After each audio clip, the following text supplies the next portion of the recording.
yako itakuwa ni matokeo ya mahusiano yako na Mungu, sio matokeo ya kwenda kwenye dini. Kwa sababu kuna watu wanaenda kwenye nyumba za ibada na hawabadiliki, hakuna kinachobadilika. Ni mlevi anaenda nyumba ya ibada bado ni mlevi vile vile. Amejaa zinaa na anaenda mwaka mzima, anaenda ibadani, anainama, anainuka, lakini ana zinaa iko pale pale. Hakuna kinachobadilika kwenye maisha yake. Huyu anakuwa ni mtu wa nini? Wa dini. Lakini nisikilize nikwambie, ukiwa na mahusiano kweli na Yesu Kristo, lazima maisha yako yabadilike. Lazima. Kama kweli unaenda mahali ambapo neno la Kristo linafundishwa na uzidishwa nguvu za Roho Mtakatifu, huwezi kubaki vile ulivyokuwa. Wewe unaweza usione, lakini watu wanaokutazama wanaona, wanashindwa tu kuambia kwamba kuna kitu kinabadilika kuhusu Mungu. Na ukiwa makini unaweza mwenyewe ukajua kwamba kuna kitu kinabadilika katika maisha yangu. Ndio maana huwezi ukaendelea kuja DFC hapa mwezi mzima na ukabaki vile vile. Haiwezekani. Hilo jambo lilishashindikana. Uje hapa wiki ya kwanza, ujikaze wiki ya pili, wiki ya tatu, wiki ya nne na hakuna kinachobadilika kwenye maisha yako. Haiwezekani. Haiwezekani. Lazima, yani mimi huaga na walika ibada, naambia watu, nikutana na mtu anaumwa naambia twende kanisani kwetu, sawa? DOC. Ukiondoka bila kupona usije tena. Unajua unahitaji kuwa na ujasiri. Unahitaji kumjua Mungu ambaye mnakutana kumwabudu kabla hujasema hivi. Na hakuna mtu amekuja akaondoka kama alivyo. Labda mtu akaze akomaze tu moyo wake. Lakini ukija nyumbani mwa Bwana, ukianza kuabudu hapa, ukianza tu kujitahidi unaabudu hapa kila Jumapili huko, unajitahidi tu uchelewi sana. Ulikuwa unachelewa lakini sasa hivi hauchelewi sana. Mara unakuja kwa wakati. Hauwezi, maisha yako yatabaki kama alivyo. Kwa sababu tunafundisha kweli ya Kristo inaweza kumwokoa mtu. Bwana asifiwe sana. Ndio maana Jumapili iliyopita tulifundisha jina la Yesu, na umeona kazi ya jina la Yesu au hujaona? Umeona jina la Yesu likifundishwa linadhihirika kwamba kweli huyu jamaa anachokisema ni kweli. Sema Marko 16:20 nasema, nao wakatoka kuhubiri huku na huku, Mungu akidhihirisha neno lao kwa ishara zilizoambatana. Mungu anadhihirisha neno lake kusema kwamba hilo linalosemwa nimo kwa ishara na udhihirisho wa nguvu za Mungu. Ndicho ambacho Mungu ametujalia. Na kwa hiyo ukiona hizo vitu vinamtokea mtu, kwa mfano ameshuhudia hapa Natalia alikuwa na nguvu za giza zinamsonga. Ukiona nguvu za giza zimemwacha mwingine, wewe ambaye hauna nguvu za giza, kuna kitu kimetokea kwenye roho yako kizuri, kwa sababu ni nguvu ile ile iliyotoa mapepo huku imeingia ndani yako. Kuna kitu kinajengeka kwa habari ya utu wa karibu wako na Yesu. Hekima, kuna Mungu, kuna kitu anafanya katika maisha yako. Udhihirisho wa nguvu hautokei tu kwa hao wenye mapepo, unatokea hata kwa wewe au zaidi kwa wewe ambaye hauna mapepo. Kwa sababu yule mwenye mapepo yalikuwa yanatoka kwanza ili kazi ya Mungu ianze kufanya kazi ndani yake. Wewe alishatoka, maana yake kazi ya Mungu tayari inaendelea ndani yako. Sema yeye. Kwa hiyo tulijifunza wokovu. Wokovu ni nini haswa? Na tulizungumza mengi sana. Ila cha msingi tulisema hivi, mtu hawezi kufanikiwa hapa duniani kama hana mahusiano na Mungu. Na uwezi ukawa na mahusiano na Mungu na dhambi zako. Yesu alikuja ili dhambi iondoke, upatane na Mungu, uishi yale maisha ambayo Mungu ameyakusudia. Maisha ni mateso kwa watu wengi, kwa sababu haishi yale maisha ambayo Mungu amemkusudia kuishi. Yeye ni samaki lakini anapambana nchi kavu. Hawezi akatoboa, hawezi kufanikiwa. Kuna laini ambayo Mungu amekutia. Kuna ile njia ambayo Mungu anajua ukitembea katika hiyo utafanikiwa. Utafanikiwa. Bwana asifiwe sana. Ukikutana na Yesu, anakupatanisha na Mungu Baba, maisha yako yanaanza kufunguka. Unaokolewa kutoka katika uharibifu ulioko duniani na uharibifu unaokuja baada ya maisha ya duniani unaosababishwa na dhambi. Haleluya. Bwana Yesu asifiwe sana. Unaelewa mtu wa Mungu? Kwa tulijifunza kwa habari ya wokovu na tukajifunza kwa habari ya jina la nani? Jina la Yesu. Na sitaki kurudi huko. Leo nataka nikufundisha kwa habari ya damu ya Yesu. Sema damu ya Yesu. Sema damu ya Yesu. Sema damu ya Yesu. Fuatana na mimi leo katika habari hii, alafu utaona mwenyewe kwamba kweli Bwana alichokuwa. Hautahitaji mtu, mwenyewe utakuwa unawaza maisha, siku moja utasema ila mchungaji alichokuwa anakisema ni kweli. Haleluya. Nataka nifundishe kwa habari ya damu ya Yesu sawa sawa na maandiko. Nimekutana na vitu, unajua ukiwa mchungaji tuna watu ambao wanaitwa watumishi wa Mungu, tunakutana nao mara nyingi na tunafuatilia vitu vingi katika dunia hii ya watumishi wa Mungu, ya kazi ya Mungu. Na nikwambie nimekutana na vitu vya ajabu sana. Usipokuwa makini, unaweza ukatembea kwa kufuata mapokeo ya watu, ukaacha kweli ya Mungu. Kwa sababu wewe mwenyewe hauijui kweli ya Mungu. Hata vile vitu ambavyo si sawa vimehesabika kuwa ndio sawa kama kaida ya dunia hii, kwa sababu watu wamevipokea. Kuna mtu mmoja alikuwa anazungumza kitu cha maana sana jana, nilikuwa naangalia. Anasema kuna vitu vya kipuuzi vimekubalika katika dunia. Vimekubaliwa katika dunia kwa sababu wale wengi wamekubaliana na huo upuuzi. Kwa hiyo vimekuwa ni kweli. Hata kama si kweli, uongo umehalalishwa kwa sababu wengi wameupokea. Ndio maana watu wa Mungu wanatakiwa wajue neno la Kristo linasemaje, wajifunze maandiko matakatifu ili neno lishuhudie katika mioyo yao. Na moja kati ya kitu kilichopotoshwa ni damu ya Yesu, ni damu ya Yesu. Wangapi wahi kuomba kwa damu ya Yesu? Toka kwa damu ya Yesu, toka. Wangapi wahi kuomba maombi ya nyosha tu, tunaongea tu jamani, najua mtu. Asante. Hakuna mahali mtumishi wa Mungu yeyote kwenye maandiko aliomba kwa damu ya Yesu. Hivi unajua hilo? Hakuna. Soma. Hakuna mahali kwenye maandiko yote mtumishi wa Mungu yeyote ameomba kwa damu ya Yesu. Yesu hajawahi kuagiza tuombe kwa damu yake. Mara zote ameagiza tuombe kwa nini? Kwa jina la Yesu. Hicho ni kitu ambacho kimepotoshwa. Kwa damu ya Yesu. Achia kwa damu ya Yesu. Na ile pepo inavyogaragara wanajua damu ya Yesu inafanya kazi. Ni uongo. Hatuombi kwa damu ya Yesu. Hivi mali kujua hilo jambo. Na pengine ulikuwa unahisi lakini hauna ujasiri kwa sababu hauna taarifa za kutosha kuhusiana na damu ya Yesu. Kwa jina langu watatoa pepo, sio kwa damu yangu. Ndio kumsikia Mtume Paulo anasema ninaomba kwa damu ya Yesu. Hakuna. Kwa jina la Yesu naomba. Kitabu cha Yohana 10:14 nasema ikiomba lolote kwa jina langu. Kwa nini? Kwa jina. Mnamuomba Baba kwa jina la Yesu. Kwa jina la Yesu. Hata kwa nini watu wametumia damu? Au kwa nini watu wamechanganya habari hizo za damu ya Yesu? Nataka nikufundishe mambo kadhaa unayopaswa kuyajua kuhusiana na damu ya Yesu. Haleluya. Turudi katika andiko letu ambalo tulianza kujifunza tangu tunajifunza wokovu ni nini. Kitabu cha Ufunuo sura ya 5 mstari wa 9 na wa 10. Tulianza mstari wa kwanza mpaka wa 10. Lakini kwa ajili ya muda tutasoma kitabu cha Ufunuo sura ya 5 mstari wa 9 na wa 10. Unajua habari hii. Sitaki kurudi huko sana. Nakumbuka maandiko yetu ya msingi tuliyosimamia. Tulipojifunza wokovu ni nini? Na tulipojifunza habari ya jina la Yesu, tulisimamia sana kitabu cha Ufunuo sura ya 5 mstari wa kwanza mpaka wa 10 na kitabu cha Wafilipi sura ya 2 mstari wa 5 mpaka wa 10. Leo nataka turudi katika kitabu cha Ufunuo sura ya 5 mstari wa 9 na wa 10. Maandiko matakatifu yanasema hivi: nao waimba wimbo mpya wakisema, wastahili wewe kukitoa hicho kitabu na kuzifungua muhuri zake, kwa kweli chinjwa. Kwa kweli chinjwa, nataka uzingatie maneno haya yanayofuata. Ukamnunulia Mungu kwa damu yako watu wa kila kabila na lugha na jamaa na taifa, ukawafanya kuwa ufalme na makuhani kwa Mungu wetu, nao wanamiliki juu ya nchi. Nataka uzingatie kipande, ukamnunulia Mungu watu kwa damu yako. Ukamnunulia Mungu kwa damu yako watu. Watu walinunuliwa kwa nini? Kwa damu. Tunaona damu inamnunulia Mungu watu. Wakati watu wanafanya biashara kwa kutumia fedha, wananunua vitu kwa kutumia fedha. Huyu alinunua watu kwa kutumia damu. Kwa damu yako ukamnunulia Mungu watu.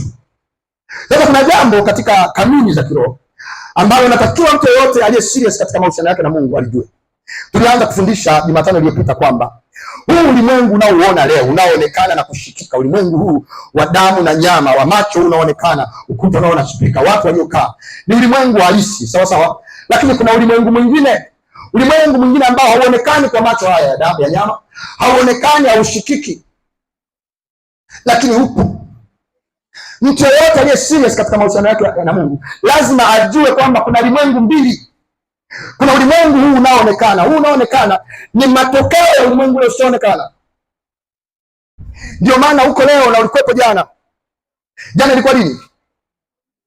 Tushirikiane, naomba tushirikiane, sawa? Jana ilikuwa lini? Leo ni lini? Kesho Jumatatu. Sawa sawa. Jana imeshapita, lakini unaweza kukumbuka jana ilivyokuwa. Unaelewa vizuri? Kuna mambo yalitokea jana lakini yamefanyaje? Yamepita. Na kuna mambo ambayo hata leo yametokea asubuhi lakini yamefanyaje? Yamepita. Kuna mambo yatatokea kesho lakini bado hayajafanyaje? Hayajaja. Tunaelewana vizuri? Hiyo inakuonyesha kujua kwamba kuna ulimwengu kesho ipo tayari. Si unajua? Kesho ipo tayari. Kwamba tu wewe hujaingia. Lakini haimaanishi kwamba ipo. Na iko wapi? Iko kwenye huo ulimwengu usioonekana. Ulimwengu unahesabiwa kwa siku na dakika. Huo ulimwengu mwingine hauhesabiwi kwa siku na dakika. Unakukuta wewe kwa sababu tayari uko kwenye siku na dakika. Kuna alama ya siku hii katika ule mnyororo wa ulimwengu wa roho. Wewe uko katika alama hiyo leo. Ukifika kesho utakuwa umeachana na alama hiyo. Kwa hiyo leo inakuwa jana.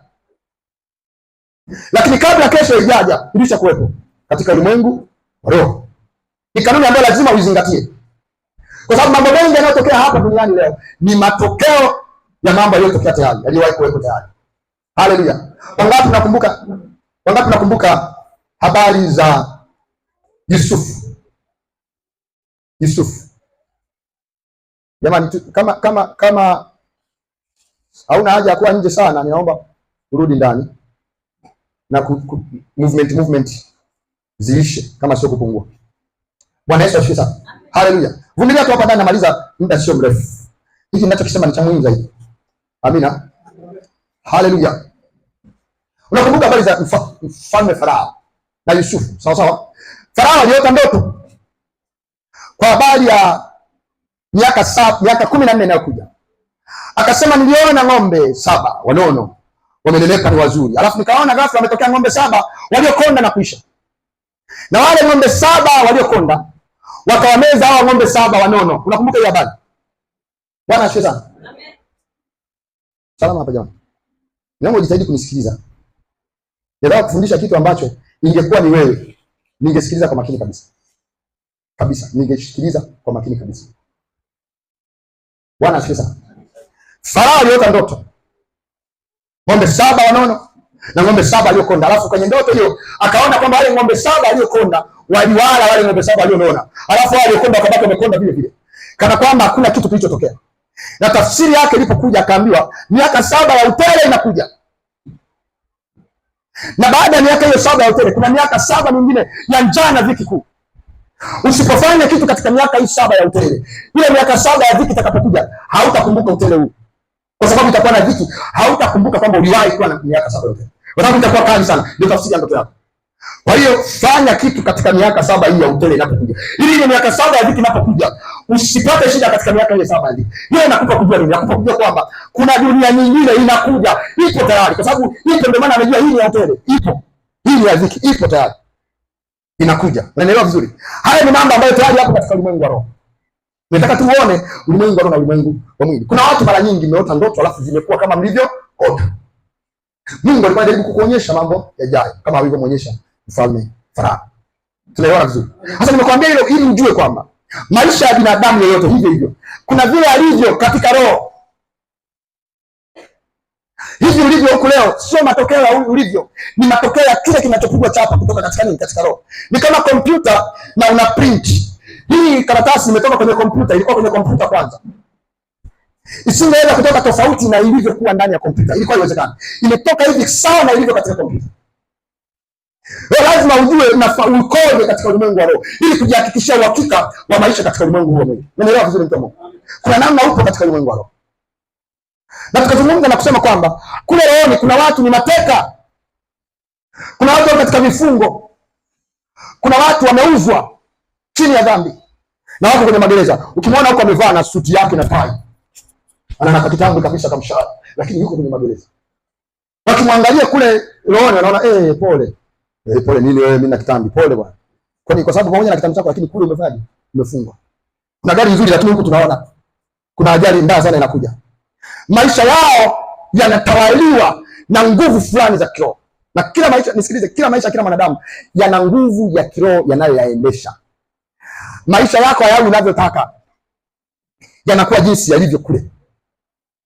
Tunaelewana vizuri? Hilo ni jambo la muhimu sana kulijua. Angalia kitabu cha Ibrania sura 11 mstari wa kwanza na 3, nikuonyeshe kitu zaidi katika ukweli kwamba kuna ulimwengu mbili. Na hiyo maana yake kuna vile watu wapo katika ulimwengu mwingine kinachoamua namna watakavyokuwa katika ulimwengu huu wa nyama. Ibrania 11:1-3 inasema, basi imani ni kuwa na hakika ya mambo yatarajiwayo, ni bayana ya mambo yasiyoonekana. Ni kuwa na nini? Ni kuwa na nini? Na uhakika wa mambo gani? Yatarajiwa. Una uhakika wa mambo yanayotarajiwa. Yameshakuja? Hapana, hajaja, lakini una uhakika nayo. Ile ni imani. Ni bayana ya mambo yasiyo, haya mambo hayaonekani lakini nina ubayana nayo. Bayana maana yake ni kinaga ubaga. Unajua? Bayana maana yake ni dhahiri shahidi. Wenyewe anasema dhahiri bila shaka, bila chenga. Unajua zaidi ya kujua kwamba hiki kitu ndivyo kilivyo ingawa ukiona. Kwa hiyo hakijafunuliwa, hakionekani lakini una uhakika nacho. Hakijaja bado lakini una uhakika nacho. Imani ni kuwa na hakika juu ya mambo yatarajiwayo. Haya yatarajiwayo, haya yasioonekana ndio mambo yaliyo katika ulimwengu mwingine. Angalia mstari wa 3 unasema, kwa imani. Mstari wa 3 sura 13. Mstari wa 3 unasema, kwa imani tufahamu ya kuwa ulimwengu uliumbwa kwa neno la Mungu. Hata vitu vinavyoonekana havikufanywa kwa vitu vilivyo dhahiri. Havikufanywa kwa vitu vinavyoonekana, ndio anachojaribu kusema. Kuna vitu vinaonekana lakini vimefanywa kwa vitu visivyoonekana. Kuna vitu vipo lakini havionekani. Vinaitwa vitu visivyoonekana. Ndivyo vilivyofanya vitu vinavyoonekana. Hivyo vitu visivyoonekana vipo katika ulimwengu usioonekana. Ni ulimwengu usioonekana, una vitu lakini havionekani. Unaitwa ulimwengu wa roho. Kila kitu kwa imani tofahamu ulimwengu ulifanywa kwa vitu vilivyo. Mungu alisema iwe nuru, ikawa. Maana aliamisha nuru katika ulimwengu usioonekana, akaileta katika ulimwengu unaonekana. Haleluya.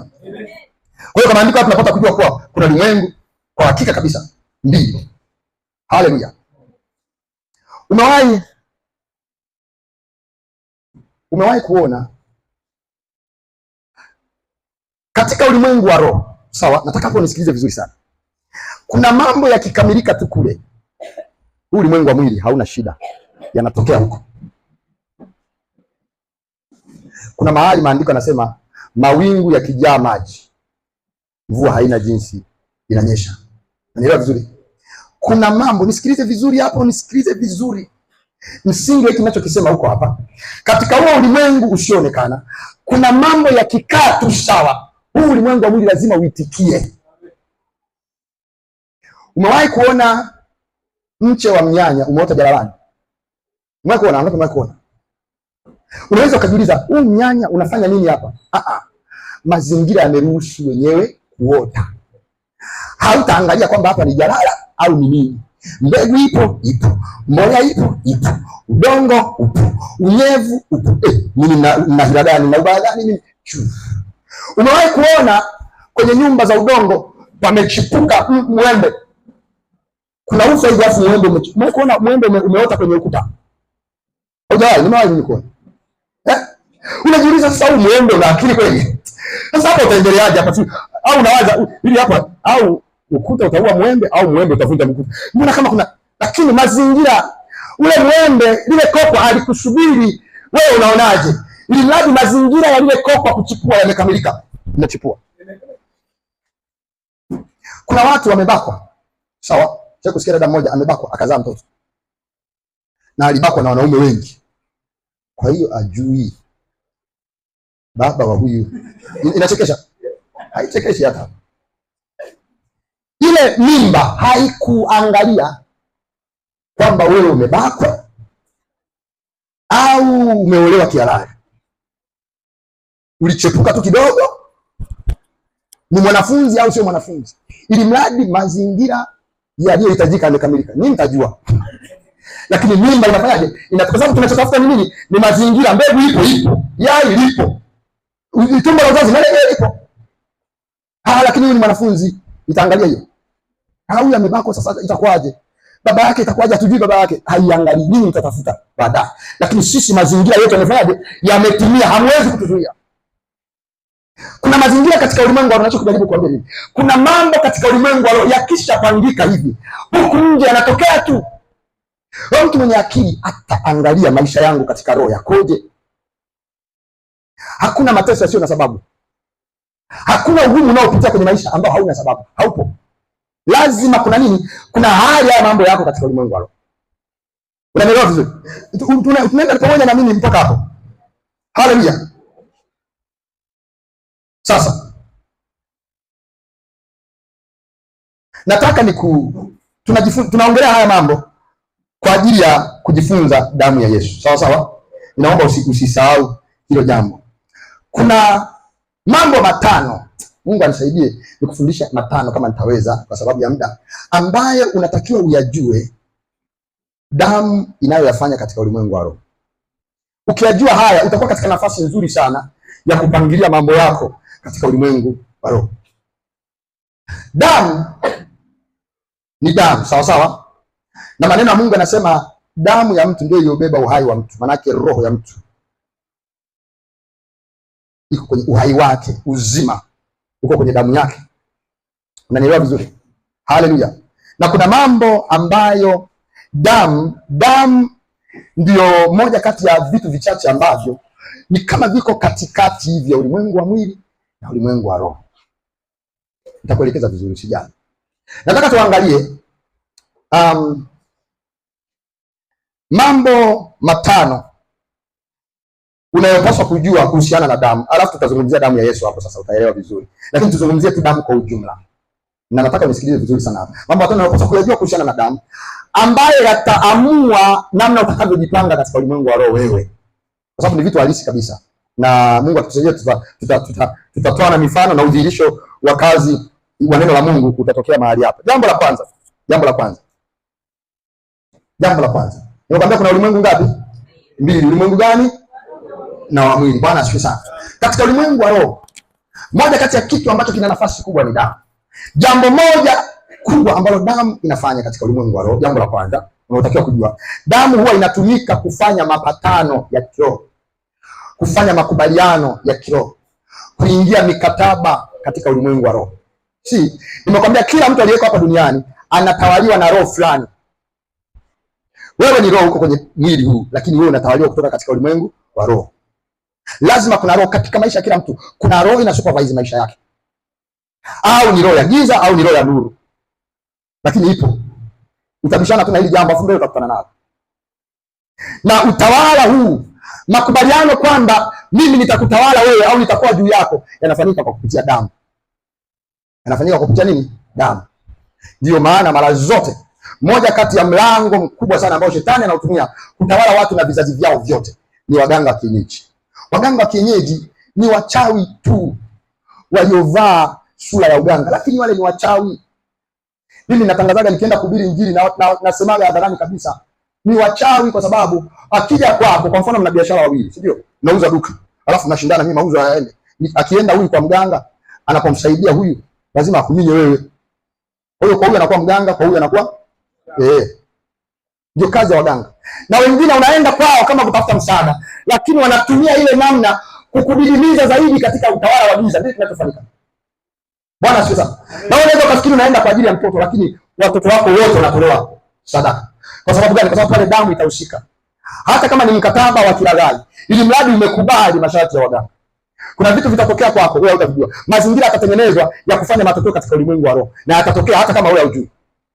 Kwa sababu huyu binti hapa alipopata mimba alikuwa hajui mpaka kwenda kupima. Kile kitu kilichofanyika, hakukubaliana kwamba kutakuwa na mimba. Yeye alifanya tu akifikiri ni starehe ya muda mfupi. Na nielewa vizuri.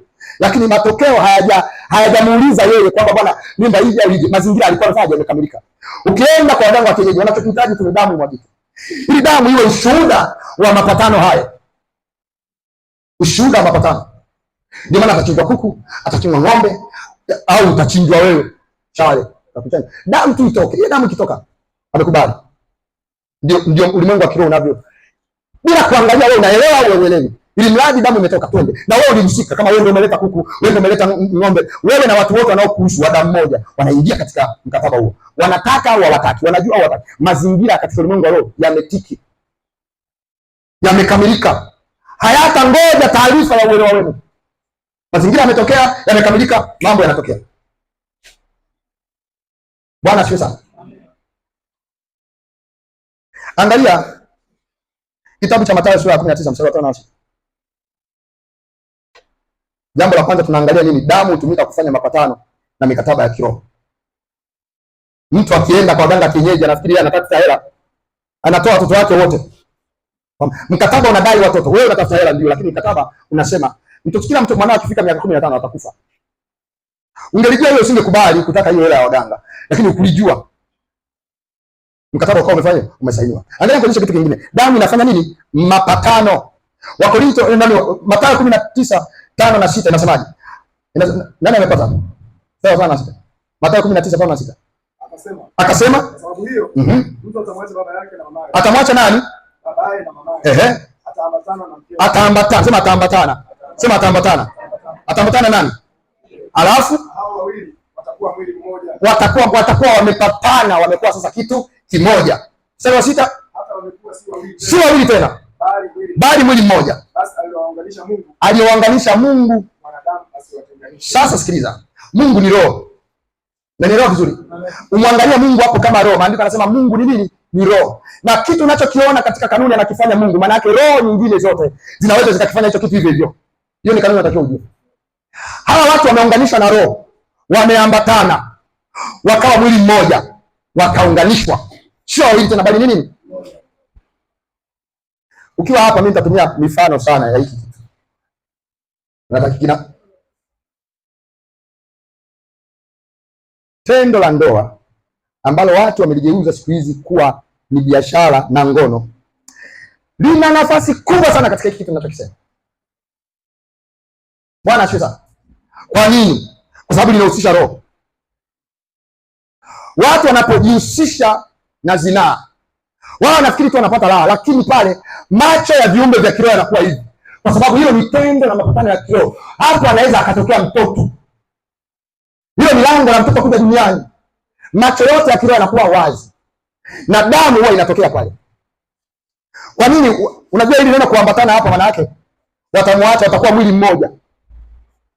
Inamaanisha, ilikuwa inaongelea haswa habari ya watu kuwa, mwanamke na mwanaume kuwa mwili mmoja, kupatana, kuungana.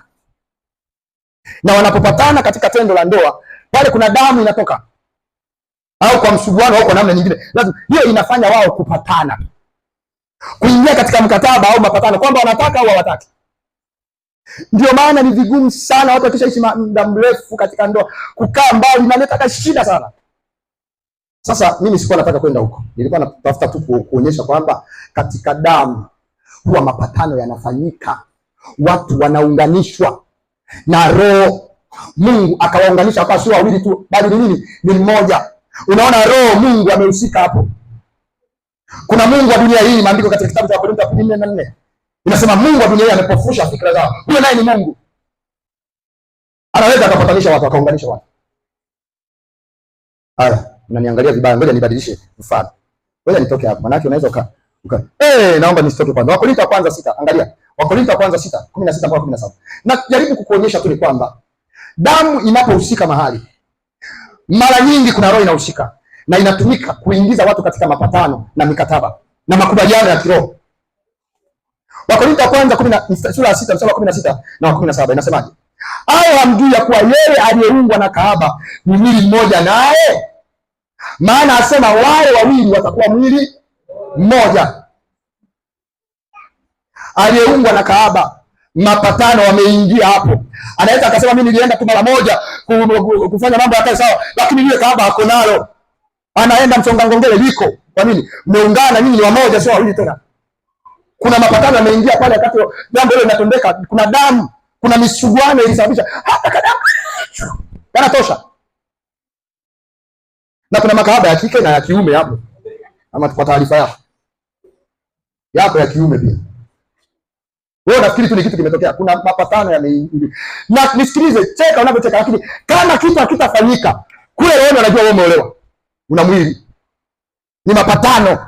Huku tunaona miwili, lakini kule anaona mmekuwa wamoja, sio wawili tena. Akiumwa unaweza kaumwa, kama ana nuksi unayo, kama analilaana fulani la babu, mko sasa ni mmoja tena, sio wawili. Sio alilaana ili umelibeba, mmepatana, damu imeshuhudia humo. Hii mambo yangu angalia kule kuna vitu vimesha seti, huku hapawezi kuitika kama kule vimekaa hivyo. Lazima kitu kitokee kurekebisha kule, la sivyo utaendelea hapa. Haya, anaendelea kusema lakini yeye aliyeungwa na Bwana ni roho moja naye. Sasa sikiliza, tumesema jambo la kwanza, damu hutumika kufanya mapatano na mikataba ya kiroho. Nakupa mfano mwingine, Walawi 17 mstari wa 11, alafu tutasoma mstari wa 6 na wa 7.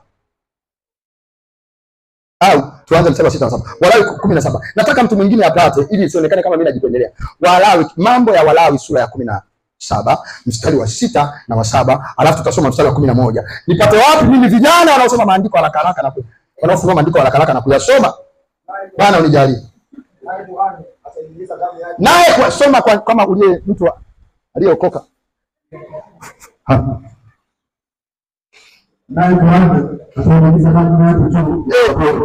Ngoja. Hii imekuwa naoma zaidi.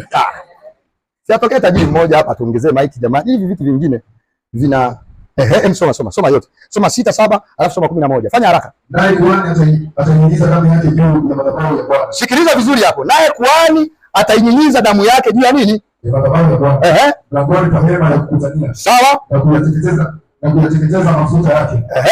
Ya harufu njema mbele za Bwana. Bwana, soma kilichoandikwa. Yawe harufu njema mbele za Bwana. Yawe harufu njema mbele za Bwana. Wala hawatatoa tena sadaka zao kwa wale majini. Wala hawatatoa nini? Sadaka zao. Kwa nani? Kwa wale majini ambao huwafuata ili wafanye uasherati nao. Majini. Sheria hii. Ngoja kwanza. Hapo nataka uone roho hiyo.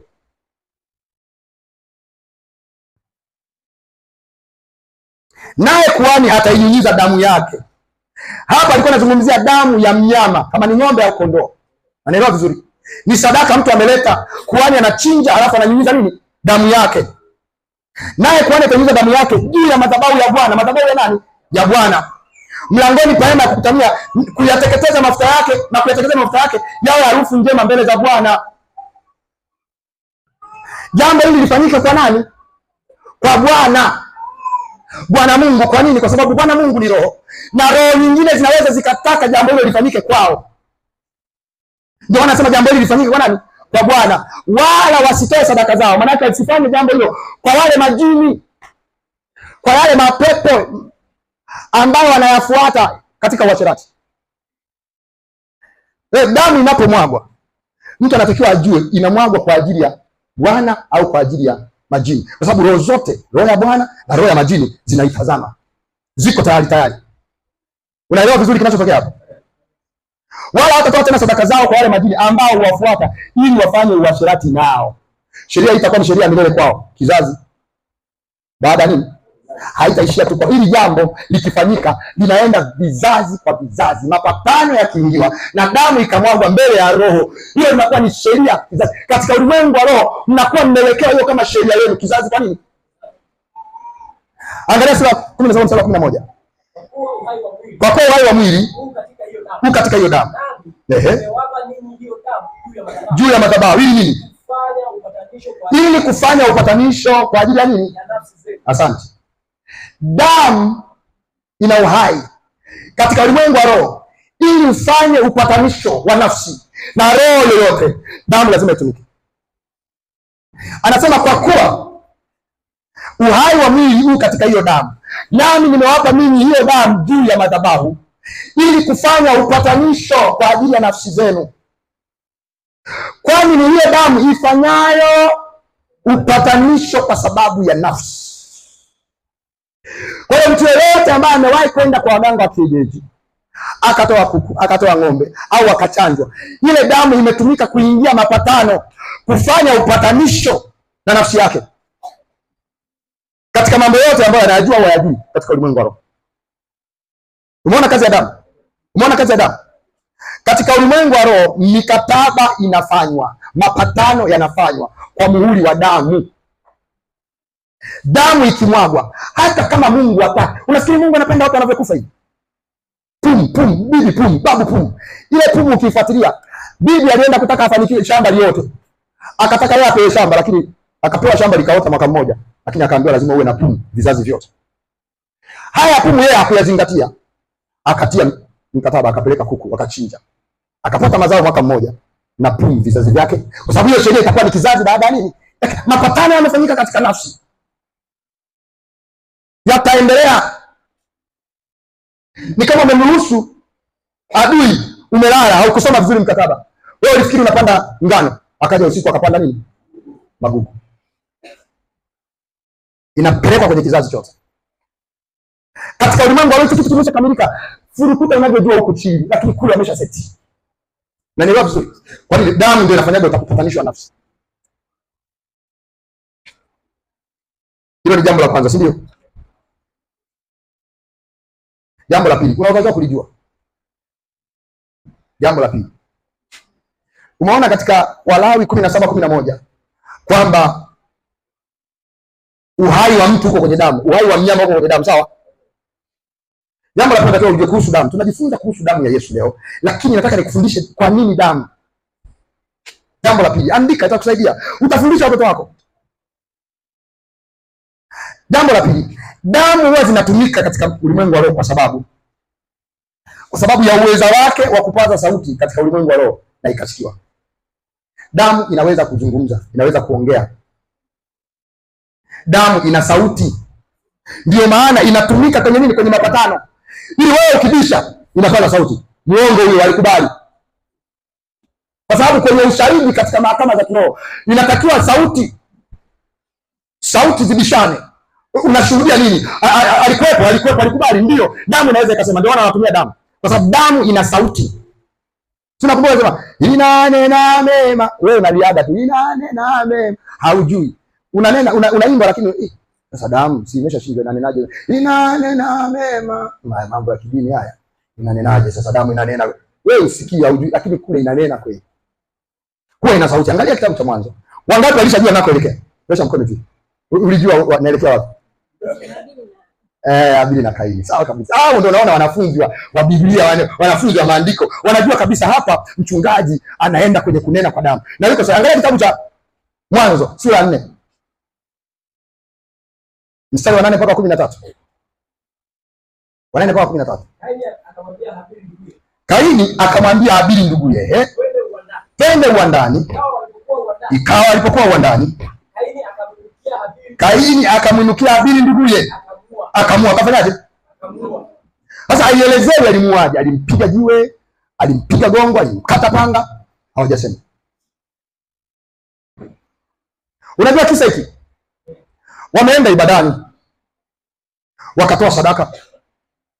Mungu akaifurahia sadaka ya Habili, lakini sadaka ya Kaini yeye akafanyaje? Hakuifurahia. Kaini ndio kisa akakasirika. Hii ni hasira hii. Na hasira wala Habili hajafanya kitu kibaya. Kosa lake nini? Kwa nini unapeleka sadaka nzuri kuliko mimi? Ndio nimekosea hapa. Kwa nini anaikubali yako? Twende uwandani. Sasa wakati anamwambia twende uwandani, alikuwa anamwambia kama kaka yake. Twende bro, unakuja? Nakuja. Maandiko anasema Kaini akamwinukia nduguye.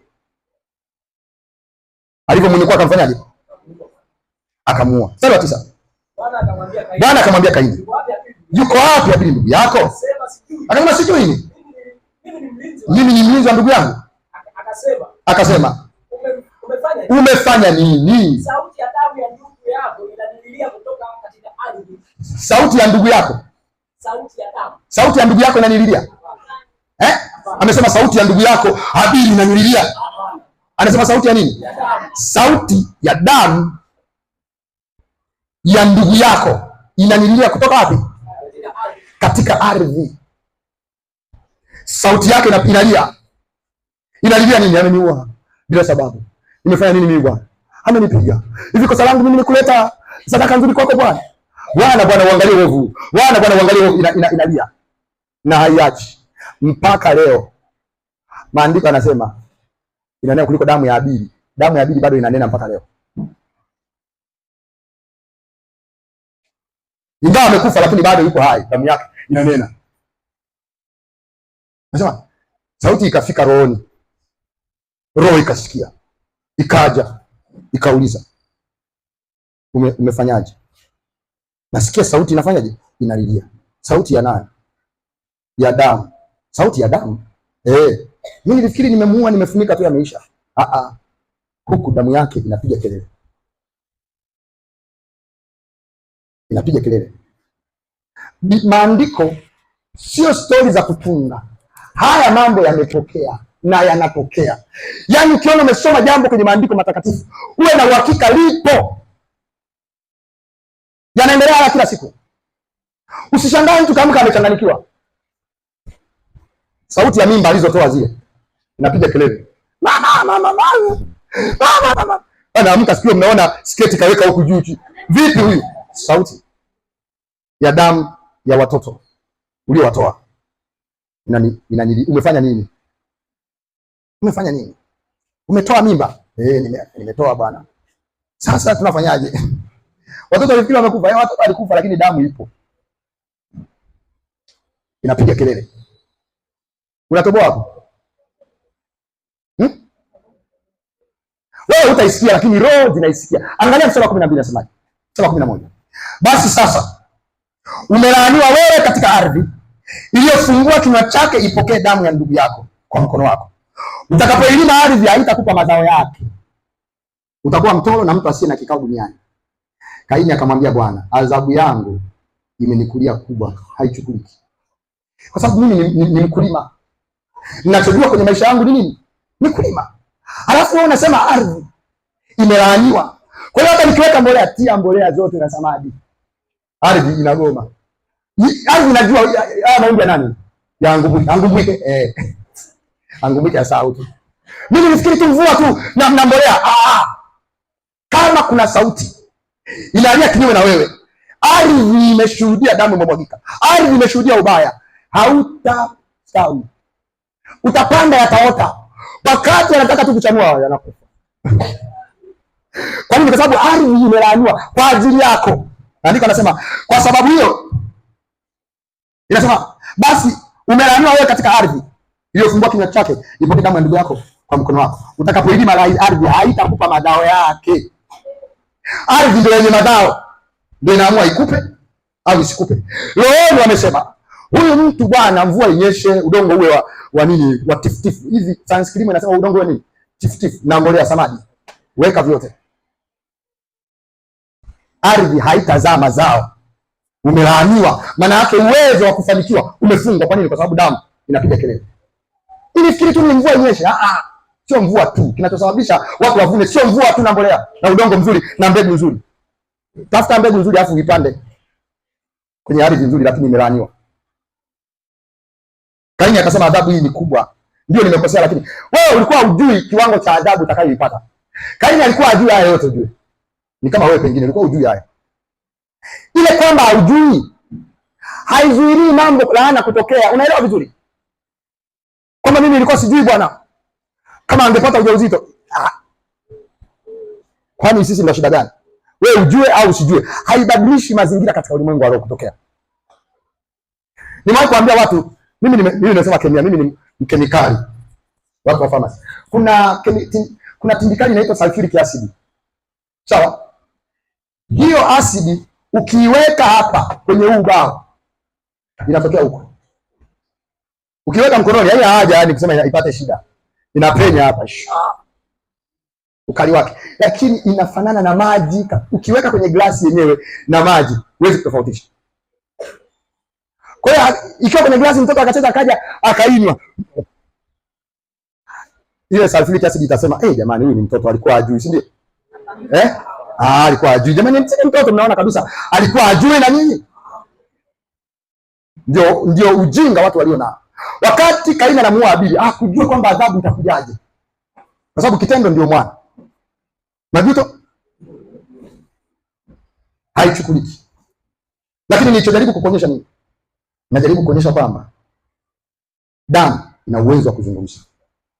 Na kama ilimwagika kwa niaba yako, hata kama haukuwepo, kama alikuwepo baba yako au mama yako, yeye atasema. Na huyu yumo.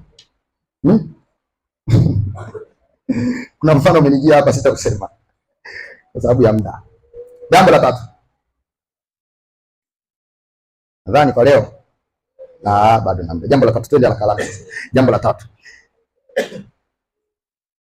Jambo la tatu, uko tayari? Mikataba hii iliyoandikwa katika ulimwengu wa roho, mapatano haya yanaweza yakavunjika, yakabadilishwa, yakatanguliwa au yakaondoshwa. Hilo ni jambo zuri sana. Na ubaya wake lakini ina uzuri wake. Kwamba kuna mapatano yamefanyika kwa njia ya damu kwa makosa uliyoyafanya au kwa mtu kukufanyia mapatano hayo, usiwe na wasiwasi. Kwa nini? Kwa sababu hayo mapatano yanaweza yakabadilishwa. Unaweza ukavunja huo mkataba kama ukikizi, sema kama ni kikizi, vigezo na masharti. Ukizingatia vigezo na masharti vikizingatiwa, unaweza ukabadilisha mapatano haya na makubaliano haya. Ninaomba ujikaze unisikilize kidogo. Hapa penyewe hapa. Leo nikwambie mambo matatu. Kuna kipengele nataka nikikazie. Leo ngoja tu nikwambie matatu. Hayo mawili tutayazungumzia siku nyingine kama Bwana atakavyotusaidia. Lakini angalau ujue hili la tatu la muhimu sana. Kwamba usiogope ubaya au ukali au hali hiyo mikataba inayoonekana na unaona madhara yake katika maisha ya watu. Kwa nini? Kwa sababu inaweza ikabadilishwa kama vigezo na masharti yakizingatiwa. Angalia, turudi katika kile kitabu cha Ufunuo sura ya 5. Na tusome mstari wa 4, wa 5 na wa 9. Ufunuo bado uko hayo Ufunuo sura ya 5 mstari wa 4, wa 5 na wa 9. Nami nikalia sana. Nakumbuka Yohana alipoona kile kitabu kimefungwa ndani na nje na mihuri 7. Nami nikalia sana, akasema nami nikalia sana kwa kuwa hapakuonekana mtu astahili kukifungua hicho kitabu wala kukitazama. Na mmoja wapo wale wazee akaniambia, usilie, tazama simba aliye wa kabila ya Yuda, shina la Daudi, yeye ameshinda. Amefanyaje? Ameshinda. Maana yake amekidhi masharti na vigezo. Ameshinda. apate kukifungua kile kitabu na zile muhuri zake 7. Nao mstari wa 9, nimeruka mstari wa 9. Nao waimba wimbo mpya wakisema, wastahili wewe. Ukiona mtu anaambiwa unastahili, maana yake amekizi vigezo na masharti. Wastahili wewe kukitwaa hicho kitabu na kuzifungua muhuri zake. Kwa nini? Kwa kuwa ulichinjwa ukamnunulia Mungu kwa damu yako watu wa kila kabila na lugha na jamaa na taifa. Bwana asifiwe sana. Damu ya Yesu. Sawa? Unakumbuka hapo anasema ameshinda, amestahili. Bwana asifiwe sana. Ukisoma kitabu cha Wafilipi sura ya 2 ule mstari wa 5 mpaka 9 na 10 kule, anasema Mungu akamkirimia, kwa sababu alinyenyekeza hata mauti ya msalaba. Mungu alimkirimia jina kuu lipitalo majina yote, ili kwa jina la Yesu kila ulimi ukiri na kila goti lipigwe kwamba yeye ni Bwana. Maana yake nini? Maana yake damu ya Yesu Kristo inakuwa ndio damu yenye mamlaka, yenye sauti kubwa kuliko damu zote. Ndio maana kila ulimi ufanyeje? Ukiri kwamba Yesu ni Bwana. Kukiri maana yake nini? Ni kunyenyekea, kukubali na kile kitu ambacho Yesu akasema. Kila ulimi ukiri, maana yake kila sauti ikubali, na ukiri unaenda mpaka kwenye damu inayonena. Maana yake damu ya Yesu ina sauti yake kubwa yenye mamlaka zaidi kuliko damu nyingine zote. Ndio maana kwa damu ya Yesu mtu anaweza akavunja mikataba, mapatano na uovu wote uliwahi kufanyika kwa jina la mtu huyo, kwa kutajwa, kwa kubambikizwa, kama atatamka damu ya Yesu, kama atapata msaada wake kutoka kwenye damu ya Yesu. Upatanisho uliotokea na mikataba yote iliyofanyika kwa niaba yake, hata katika uovu, inaweza ikafutwa, akabaki katika mkataba huu uliokizi vigezo na masharti kwa damu ya Yesu Kristo. Ukiwa na damu iliyokuu ya thamani zaidi, inaweza ikanyamazisha damu iliyo dhaifu na chini zaidi. Mamlaka zipo hadi kwenye damu. Bwana Yesu asifiwe sana. Ndio maana jina la Yesu limepewa kutiisha kila ulimi. Akisema kila ulimi, maana yake anazungumzia kila sauti. Kwa hiyo kila sauti itakayoinuka kinyume au kupinga kinyume na maisha yako, inaweza ikainuka sauti yenye mamlaka zaidi, ikaizimisha ile, au ikalipa madai ya sauti hiyo au ya damu hiyo. Bwana asifiwe sana. Angalia kitabu cha Efeso sura ya 1 mstari wa 7. Unakumbuka kwenye Ufunuo 5 mstari wa 10 wakisha na kusema ukamnunulia Mungu kwa damu yako. Ukamnunulia Mungu kwa nini? Kwa damu yako. Maana yake hawa watu wanaomnunulia Mungu walikuwa wameshikiliwa kwa sauti ya damu nyingine zilizowafanya waingie kwenye mikataba na mapatano ya kishetani inawatumikisha kwenye vifungo vya giza. Lakini kwa damu ya Yesu ikaja na sauti kubwa zaidi. Mungu akanunuliwa watu wote. Ndio maana Waefeso 1:7 inasema katika yeye Yesu Kristo kwa damu yake tunao ukombozi wetu. Ukombozi maana yake nini? Maana yake ni kutolewa kwenye umiliki usio halali au ulio halali lakini wenye mateso. Unajua kukomboa, uwahi kugomboa. Nakumbuka tumeongelea madeni. Mtu ameenda kutaka 500,000 na amepeleka gari yake ya milioni 8. Anasema bwana, baada ya mwezi mmoja nitaleta 550,000. Mwezi wa kwanza ukaisha, inaongezeka na kwa 5,600,000. Mwezi wa pili kaisha na kwa 650,000. Wa tatu kaisha na kwa 700,000. Ile deni inaendelea kufaje? Akiwa anawaza hii ikifika milioni 8 gari yangu inachukuliwa. Inabidi afanye kitu, akagomboe. Akafanyaje? Akagomboe gari lake. Neno ile ndio neno kukomboa. Maana yake watu wameuzwa kwa mapatano ya damu. Bwana asifiwe sana. Makubaliano yalifanyika, wakauzwa chini ya utumwa wa dhambi, utumwa wa shetani. Wana mashtaka mengi hao, hawatafanikiwa. Ardhi imelaaniwa kwa ajili yao. Anga imelaaniwa kwa ajili yao. Hawawezi kutoboa. Wanapambana, wanafanya kazi, lakini katika ulimwengu wa roho wako kwenye magereza. Mapatano walioingia mababu zao, mapatano yaliyotokana kwa sababu ya uovu waliokufanya, damu inapiga kelele wasifanikiwe. Lakini maandiko yanasema katika yeye Yesu kwa damu yake tunao ukombozi wetu, msamaha ya dhambi zetu, sawa sawa na wingi wa neema yake. Tunao nini? Ukombozi. Maana yake nini? Maana yake mtu yoyote, sema mtu yoyote, anaweza akatoka katika utumwa, anaweza akatoka kutoka katika mapatano ya madhabahu ya giza aliyopatanishwa kwa damu, kama ataamini kufa na kufuka kwa Yesu Kristo kama Bwana na Mwokozi kwenye maisha yake. Damu ya Yesu itasimama kwa niaba yake, kwa sababu kwa damu yake yeye hiyo tunapata ukombozi wetu. Petro wa kwanza 1:8-9. Petro wa kwanza 1:8-9 inasema nanyi mfahamu kwamba mlikombolewa si kwa vitu viharibikavyo, kwa fedha au dhahabu, mpate kutoka katika mwenendo wenu usiofaa mliopokea kwa baba zenu, bali kwa damu ya thamani, kama ya mwana kondoo asiye na ila, asiye na waa, yaani Kristo. Haleluya! Kwa damu ya Yesu Kristo tunapata ukombozi. Bwana asifiwe sana. Ninaamini hao watu hawaondoki. Wasiondokee hapo jamani. Wasiondokee hapo, sawa? Bwana asifiwe sana. Kwa damu ya nani? ya Yesu, mtu anaweza akatolewa. Mtu anaweza akatolewa katika mikataba ya giza akaingia katika mkataba wa damu ya Yesu Kristo.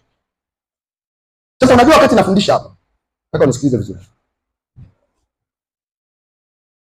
Kuna mtu yuko hapa ananisikiliza na ameokoka, amemwamini Yesu, lakini bado ana wasiwasi kwamba yuko kwenye mkataba fulani wa bibi yake. Unaona hiyo shida? Ni shida ya ufahamu. Mwingine anaweza akawa yuko hapa lakini ameshikiliwa kweli.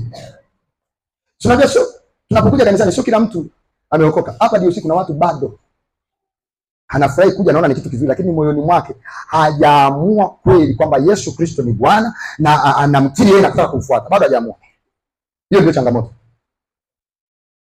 Hajaamua bado. Sasa katika ulimwengu wao wanajua aliyeamua na ambaye bado anashikilizia. Hatari ndio iko hapo. Nataka nisikilize. Hebu amka kila mmoja. Hapa nataka unisikilize vizuri. Kama unaweza ukaigiza kwenye mambo mengine yote, usijigize katika mambo ya kiroho. Ni hatari sana. Ni hatari sana. Kwa sababu mambo ni serious kabisa. Yanaweza kugharimu uhai wa mtu.